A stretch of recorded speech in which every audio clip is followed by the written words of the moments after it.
Hi there. Thank you very much for playing The Beginner's Guide. My name is Davey Reedon.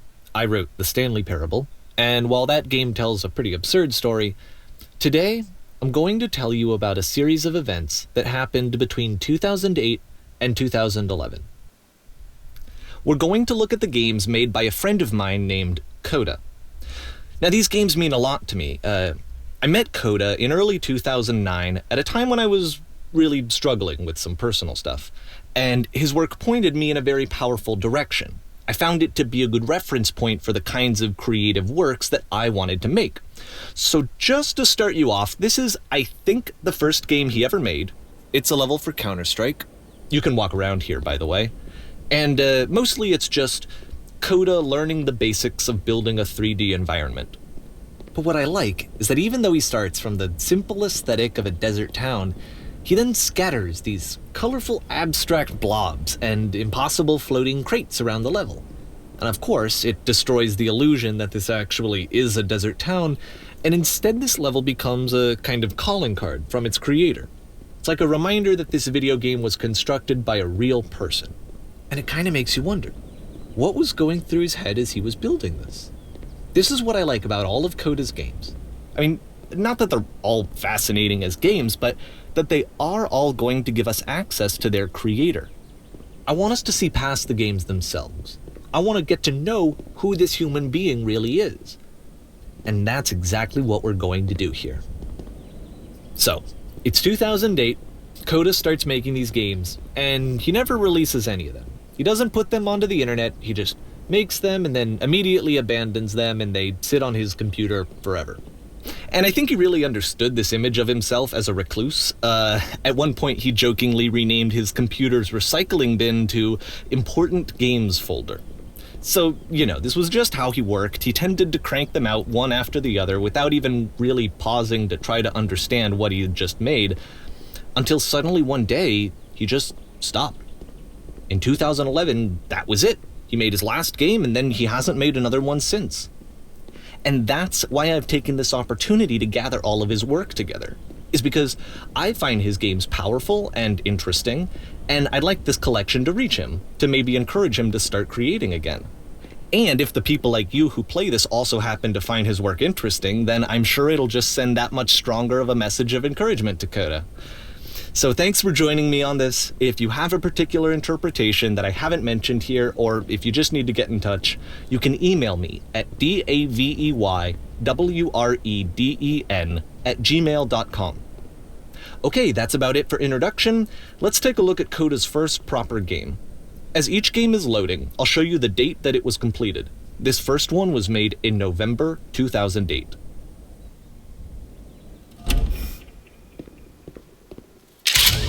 Warning. Whisper machine active. Shift destruction imminent. This game is called Escape from Whisper, and it's one of the more generic games you'll see from Coda.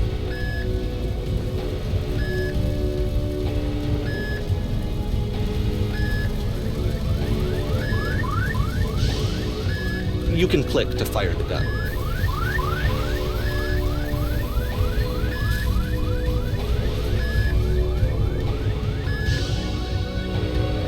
Security code breached.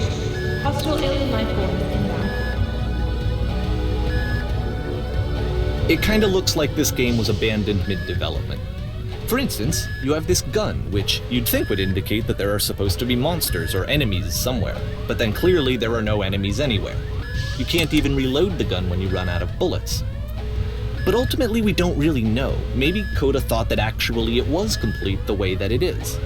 And I think that we should talk about his games for what they are, rather than for what they're not. Enemy force neutralized. Begin ship evacuation.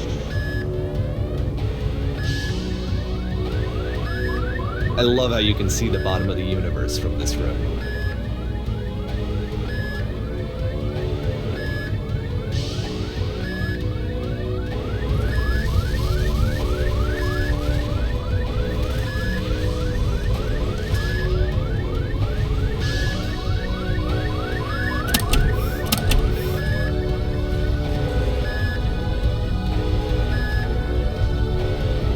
Apparently, this space station has a labyrinth on it. Sure, I don't know. There's really no reason for it that I've ever been able to discern, so in the interest of time, I'm just gonna skip you on past it.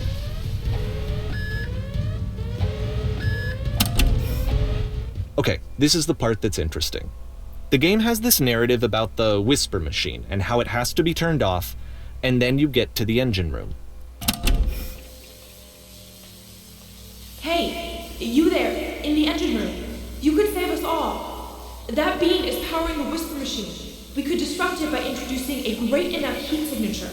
If your body could stop the beam. It's so much to ask, but for all of our lives, would you do it? Could you give yourself?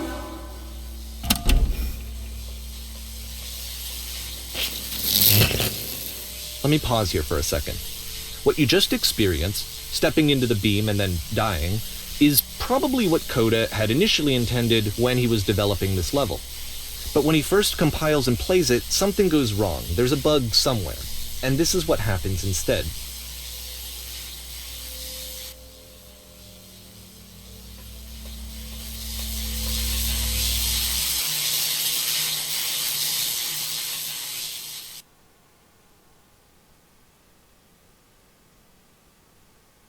The beam causes you to start floating. And this is an important moment for him. Because yes, this is technically a glitch, but Coda identifies something human about it, like how small it makes you feel in the face of this larger chaotic system. Or this floating could be the afterlife, a peaceful place, juxtaposed against all of the hysteria that you've just had to traverse. I don't even know. I have no idea what he was thinking, but what's clear is that after making this, something lodges itself in his brain. He wants to do more of these really weird and experimental designs. So he stops work on this and moves on to a stream of tiny little games that go in all sorts of directions. Let's go ahead and take a look at the first game he made after leaving this one behind.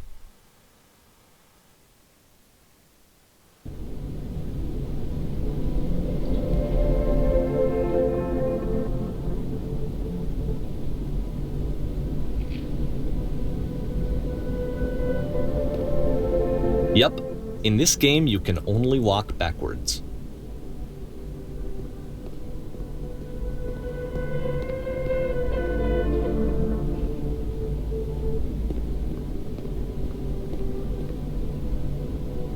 So it's a short and relatively minimalist experiment combining motion and narrative.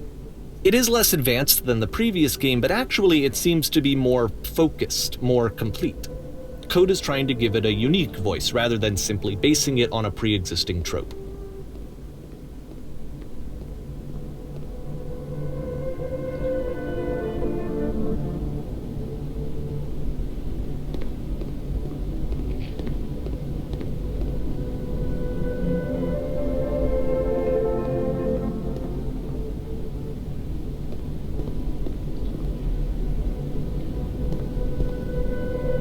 It's a short little thought, it says what it wants to say, and then it ends. Didn't need anything more than that. Which to me is why it works, because it gets out quick. Okay, next one.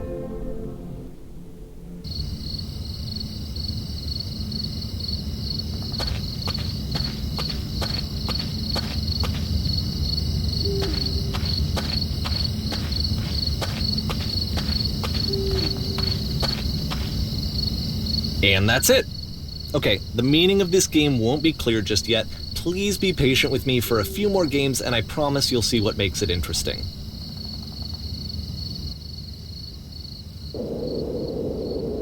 Oftentimes, Coda would put bizarre titles like this one at the start of his games. I wish I'd known him at the time that he was making these early games. He would really only talk to me about his work as he was making it. Once he stopped work on a game, that was it. It was dead to him. And I don't agree with that at all, but what are you gonna do?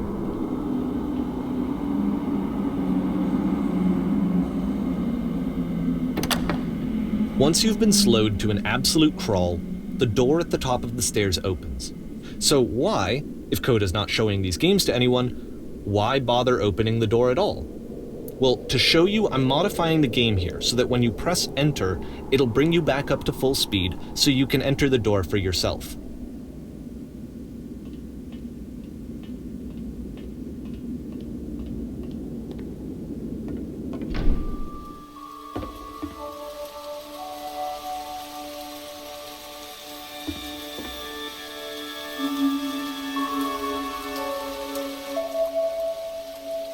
A room that's warm and nice and filled with little ideas for games.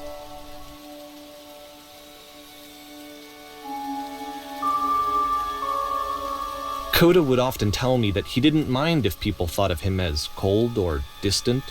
He said that he knew that he was actually a vibrant and compassionate person, but that it takes time to really see that. It can be a very slow climb to get there.